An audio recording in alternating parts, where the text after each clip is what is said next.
ভাইয়ের এই কষ্ট সহ্য করতে পারছেন না, মার কাছে গিয়ে বলছেন, মা ও মা, লালাকে এইভাবে দড়ি দিয়ে বেঁধো না, লালার কোমল শরীরে যে আঘাত লাগবে। অমা, তুমি তো বেঁধেছ, অমা এত তো নির্দয় তুমি নও, তুমি তো লালাকে যতটা প্রেম করো ততখানি প্রেম তো তুমি আমাকেও করো না। ওমা, একটু পরেই যখন লালা তোমাকে মা মা বলে ডাকবে, ওমা তখন তখন তুমি কি করবে বলো তো শুনি? ছেড়ে দাও, আমি তো সইতে পারছি না। আমাদের লালা কত মাখন চুরি করে করুক, কিন্তু তুমি তার কোমল শরীরে এইভাবে কঠিন রজ্জু দিয়ে বেঁধে রেখো না। মায়ের খুব কষ্ট হলো, দয়া হলো, নয়নের রিধিকে বন্ধন মুক্ত করে দিল। আজ দুই ভাইতে মিশে সখাদের সঙ্গে খেলা করতে গেলেন। এমনি করে আজ সখাগণ সহ শ্রীকৃষ্ণ ধীরে ধীরে বড় হতে লাগলেন। অন্যদিকে ধর্ষণায় বৃষভানুকন্যা শ্রীমতী ধীরে ধীরে তিনিও বাড়তে লাগলেন। একদিন কি হয়েছে, আমা একটি গোপন কথা বলবো? কি বাবা, বলবো তো? একদিন কি হয়েছে, খুব একটা মজার কথা। দুই ভাই মিশে সখাদের নিয়ে গোচারণে যাবে স্থির করেছে। আর ওই গোকুলবাসী যত রমণীগণ আছে না, সকল মায়েরা বিভিন্ন ভাবে যে যেমন ভাবে পারে তেমনি করে মিষ্টি, মিষ্টান্ন, দধি, দুগ্ধ, মাখন, ছানা তিনি ভাড়ে করে এনে দিতে লাগলেন। আজ আমাদের কানা সে যাবে গোচারণে, রাস্তায় তার ক্ষুধা লাগতে পারে, তাই না? আর ক্ষুধা লাগলে যে কষ্ট পাবে, সে তো ক্ষুধা সইতে পারবে না। এই কথা ভেবে আজ গোকুলবাসী সকল মায়েরা আজ ক্লান্ত হলো, ভাবান্বিত হলো, এবং সকলে কিছু না কিছু তৈরি করে আজ সখাগণদের হস্তে নিবেদন করছেন। হে সখাগণ, হে কৃষ্ণের সাথীগণ, দেখো আমাদের নয়নের মনে শ্যাম সুন্দর যাতে কষ্ট না পায়, যদি তার ক্ষুধা লাগে তখন তোমরা তার পছন্দ মতো খাবার আমরা এনেছি, এগুলোকে তার মুখে তুলে দিও, সে ক্ষুধা থেকে অন্তত কষ্ট পাবে না। কেউ তো কেউ কি করেছেন, ওই পাদুকা এনে দিয়েছে, ওই কোমল পদে যদি কণ্টক ফুটে যায়, বনের কাটা যদি ফুটে যায়, তাহলে তো দয়াল তিনি তো কষ্ট পাবেন।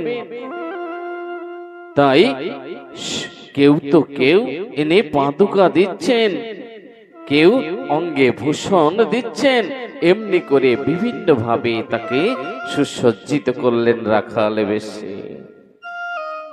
আজ ধীরে ধীরে তারা বনের দিকে রওনা করছেন। অগ্রভাগে গাভীগণ এবং এই সখাগণদের নিয়ে নৃত্য করতে করতে তারা জঙ্গলের দিকে, মাঠের দিকে রওনা করছেন ওই গোধন লয়ে। কি সুন্দর মনোরম দৃশ্য!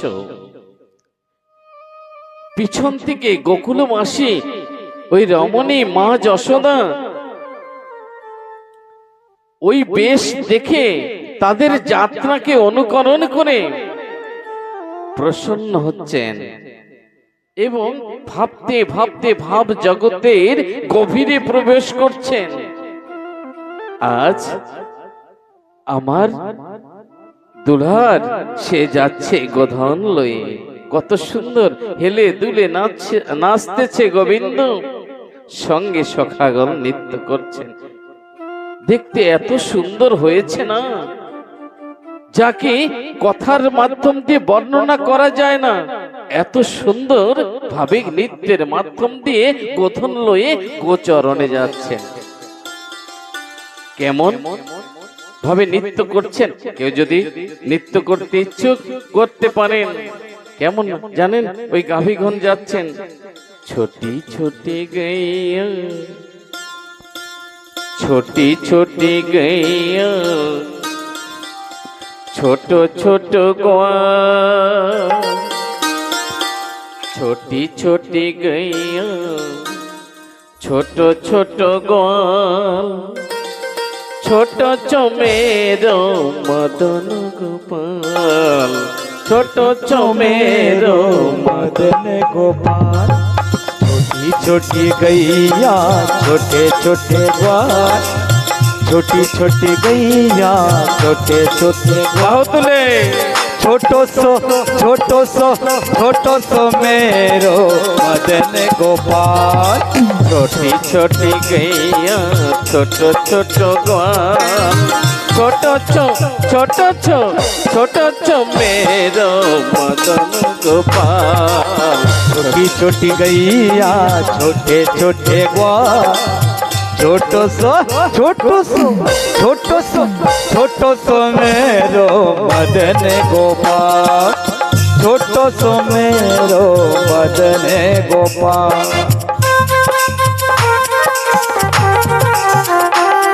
बोलिए वृंदावन धाम की राधा रानी की जय हो। वाह की सुंदर नृत्य, सबाई नृत्य करे हरि बोल।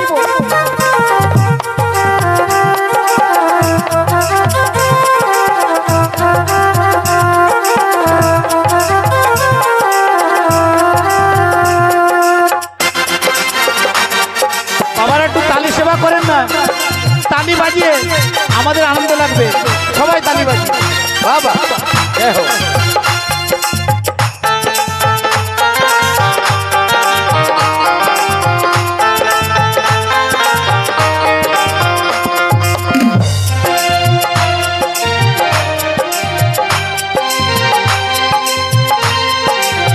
ভালো ভালো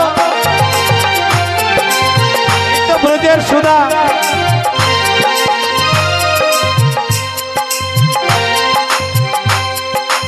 आगे आगे गैया पीछे पीछे ग्वाल, आगे आगे गैया पीछे पीछे ग्वाल, आगे आगे गैया पीछे पीछे ग्वाल, आगे आगे गैया पीछे पीछे ग्वाल।